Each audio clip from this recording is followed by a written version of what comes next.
Primero se pierde la tranquilidad, después la casa y finalmente la identidad. Así es la película, aún es de noche en Caracas.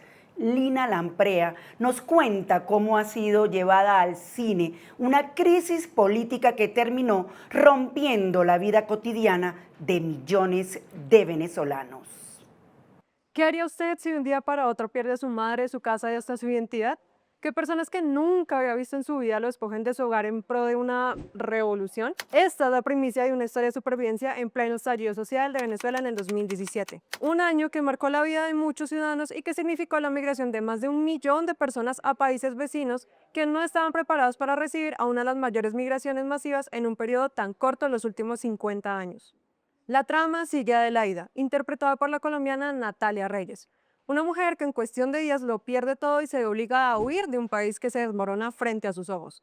Su escape ocurre en medio de las protestas de 2017 en Venezuela, donde el país se sumió en meses de tensión, represión y miedo, que dejaron más de un centenar de muertos, 5.000 detenidos y una herida abierta en toda una sociedad. Toda su odisea empieza cuando su madre fallece de cáncer y el hogar que compartía con ella es marcado como disponible, pues su dueña directa ya no está. Adelaida es expulsada del hogar de su infancia sin oportunidad siquiera de tomar sus propias pertenencias, como sus libros, ropa, celular y lo más grave, su pasaporte y cédula de identidad.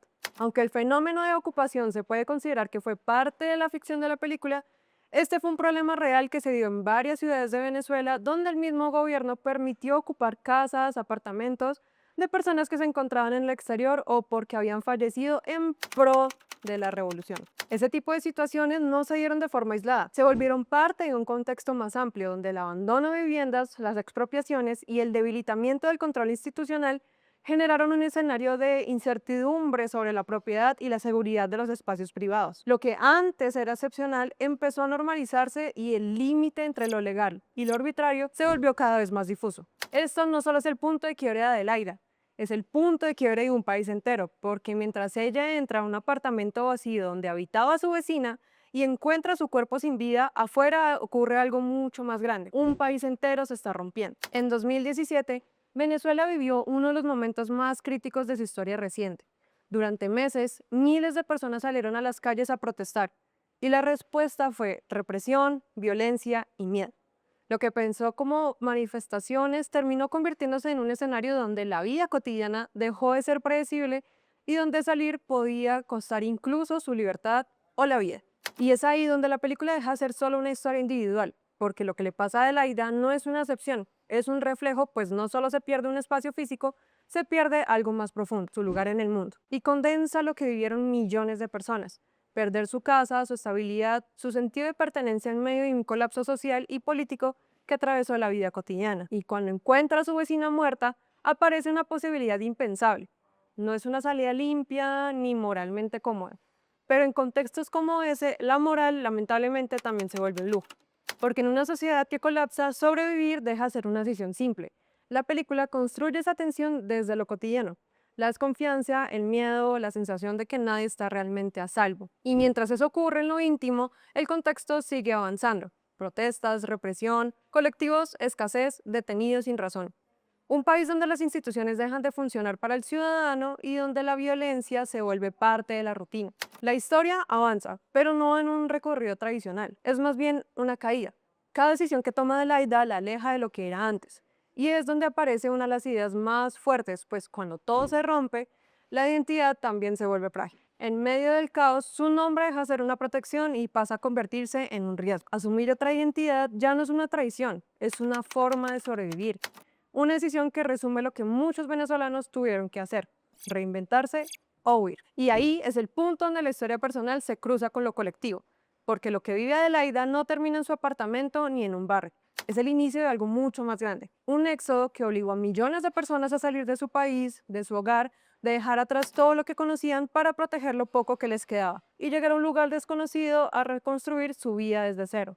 La película no muestra cifras ni estadísticas, pero sí logra algo más potente: traducir ese colapso en una experiencia humana, en decisiones imposibles, en miedo constante, la sensación de no tener salida, en la desconfianza hacia un amigo, vecino y hasta en el funcionario que debería estar para proteger. No porque la película explique la crisis que vivió Venezuela paso a paso o desde el contexto político, sino porque permite entender cómo se vivió desde adentro, cómo se siente cuando el Estado deja de proteger, cuando la ley desaparece, cuando la línea de la moral se vuelve borrosa. Porque lo que ocurrió en Venezuela en 2017 no fue solo una serie de protestas, fue un quiebre social, un punto en el que el conflicto político dejó de ser institucional y se trasladó a la calle con miles de personas movilizándose durante meses, enfrentándose a fuerzas de seguridad en un escenario marcado por la represión, las detenciones y la violencia sistemática. A partir de ahí, la vida cotidiana cambió. Las protestas no eran hechos aislados, eran constantes. Más de 6.000 manifestaciones en apenas 4 meses, choques diarios, ciudades paralizadas y un clima donde la incertidumbre dejó de ser temporal para volverse permanente. No había normalidad a la que volver porque la crisis ya hacía parte de la rutina.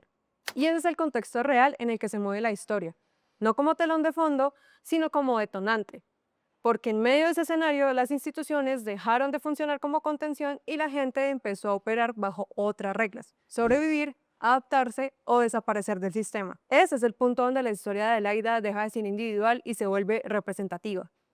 Ahí es donde la película conecta con lo social. No explica el conflicto desde cifras o discursos, sino desde sus consecuencias, desde lo que pasa cuando el Estado pierde control efectivo sobre el territorio, cuando la violencia entra en los espacios privados y cuando incluso el hogar deja de ser un lugar seguro.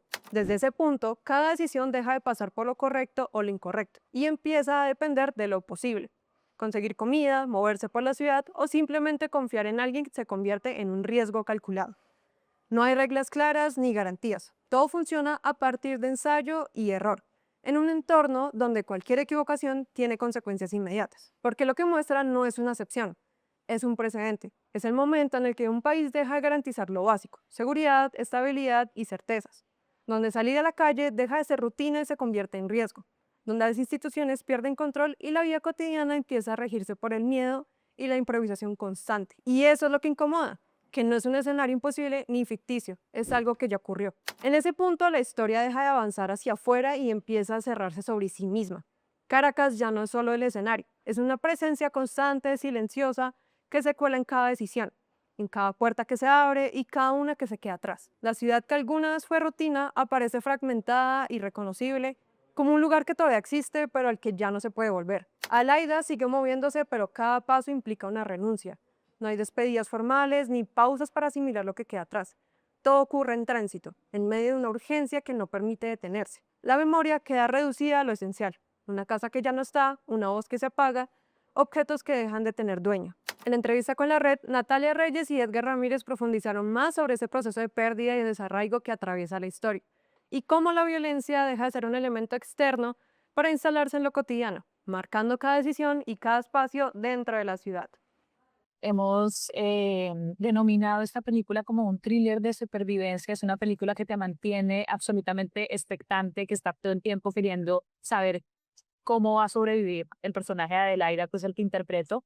Pero sobre todo, digamos que aparte de estar basada obviamente en un momento histórico particular de Venezuela, realmente lo que quisimos fue contar una historia muy humana, muy personal, muy local, muy individual, que lo paradójico es que se vuelve absolutamente universal, se vuelve relevante, se vuelve transversal en lo que estamos viviendo hoy en día. Básicamente estoy contando una historia completamente universal, de cuando las personas son forzadas en contra de su voluntad a tomar decisiones que jamás se hubiesen imaginado que les iba a tocar tomar. Y como venezolano, para mí era muy importante que pudiéramos contar nuestra tragedia y contar nuestra herida, pero de una manera completamente universal. Por eso yo me involucré en esta película y quise producirla, porque al final estamos hablando de la humanidad. Para Natalia, a quien hemos visto interpretar grandes personajes internacionales, este no se queda atrás.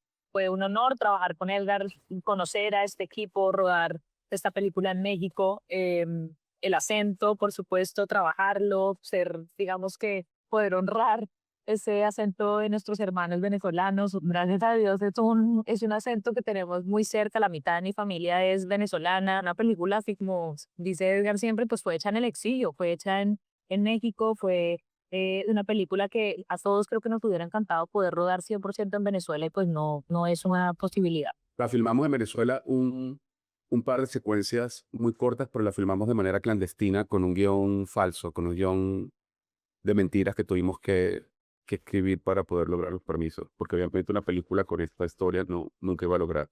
Hola, yo soy Edgar Ramírez y quiero invitar a todos mis amigos de la red a que no se pierdan Aún es de noche en Caracas. Este es un thriller de supervivencia y de horror que te va a mantener al borde de tu asiento